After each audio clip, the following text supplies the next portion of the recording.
All right, and we've got our former KREM 2 sports anchor, Evan Closky, with us live in San Antonio. He's currently working at our sister station over there, and he's bringing us the latest on that Alamo Bowl. Hi, Evan.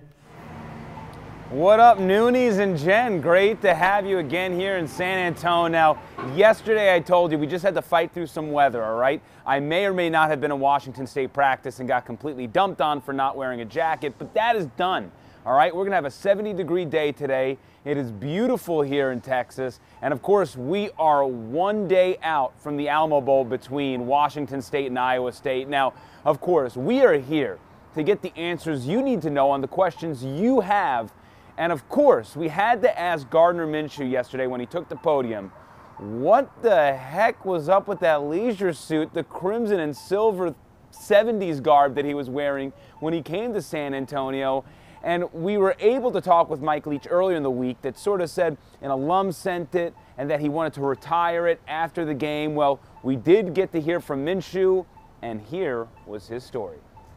A guy that had won it at multiple games, big fan, sent it up to the facility, and I'm borrowing it for this game. I figured, I was hoping to look half as good as he did. So, but man, it's been awesome. It was a lot of fun doing that.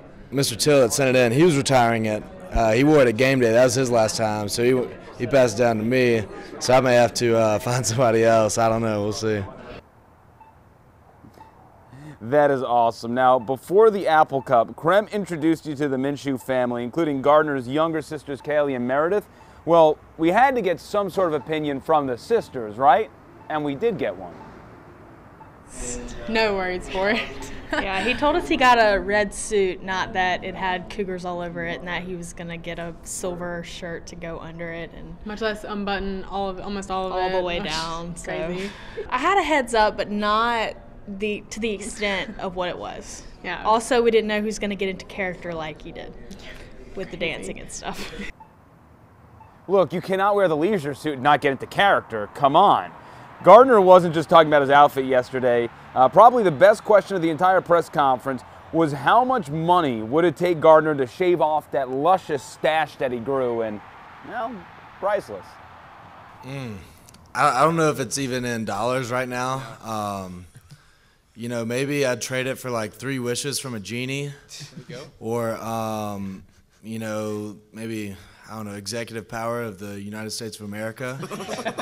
Something like that, but to put a dollar figure on it is just absurd. So, good question. This guy is absolutely insane. He's such a clown. All right, coming up later in the day, we will talk about Mike Leach's trip to the Alamo, which is what you see behind me. Also, we had a beautiful pep rally, and we discussed the excitement around it, the excitement that Gardner Minshew, of course, made with a comment he made during the pep rally, and as well as a lot of Iowa State Cyclone fans in the area. And then we have the coaches' press conference coming up at 11 o'clock Central Time. So a lot of action continuing just a little more than 24 hours away from the big game, guys. Oh, Evan, we're so excited again to welcome you back to KREM 2 this week. It's been a minute since we've been able to see you. We love it. What have you seen as far as seeing people out on the street? Are you seeing more Coug fans starting to trickle into town, or how many fans for both teams are there? It's a good question, and let's just say Washington State's going to be outnumbered. Jamie Pollard, the Iowa State athletic director, said that he's expecting more than 25,000 Cyclones to come to town to go to the Alamo Bowl, and that's okay. I don't want to give any shade to Washington State. Their allotment was 6,000 tickets.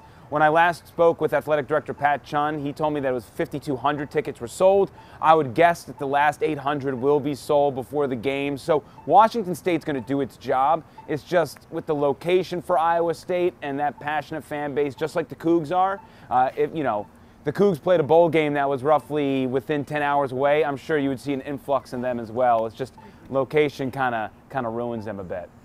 All right, Evan. Well, the Coug fans that are back here in the Inland Northwest are going to be certainly watching the game and cheering from here. So you're covering us for down there. We love that. 5,200 is great. Yes. I love that number.